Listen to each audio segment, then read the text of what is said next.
Aujourd'hui, on apprend à construire un générateur de conjugaison. Le matériel nécessaire est un crayon gris, une règle, une gomme, des ciseaux, des feutres, du carton blanc, une feuille de papier blanche format A4, une colle.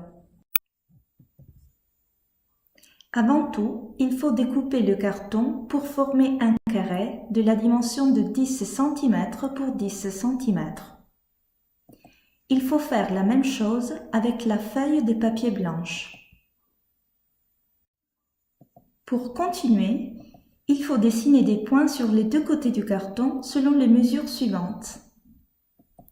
Sur les deux côtés bleus, il faut dessiner des points à 1 cm, 3, 4, 6, 7 et 9. Sur les deux côtés rouges, il faut dessiner seulement deux points à 4 et à 6 cm. Ensuite, il faut unir les points pour former une grille, comme dans la photo. Puis, il faut découper les trois carrés qui se sont formés à l'intérieur de la grille en partant d'un petit trou que vous pouvez faire avec un stylo. Maintenant, coloriez à loisir, comme dans l'exemple. Ensuite, il faut découper trois bandes en carton qui mesurent 2 cm pour 16 cm. Il faut les partager en 8 parties chacune, de 2 cm pour 2 cm, comme dans la photo.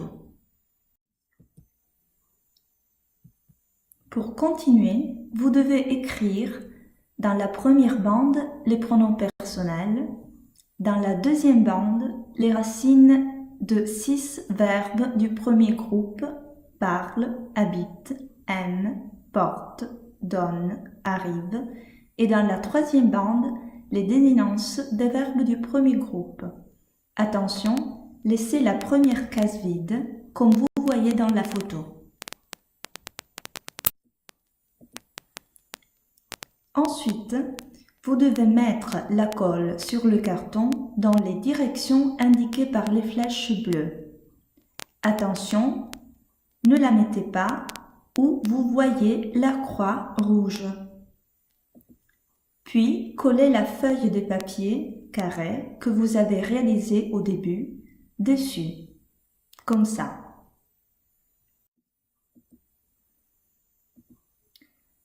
Enfin, insérez les bandes à l'intérieur du générateur de manière qu'elles puissent glisser sans difficulté. Voilà quelques résultats. Vous pouvez créer un générateur aussi pour les verbes du deuxième groupe régulier. Merci pour votre attention.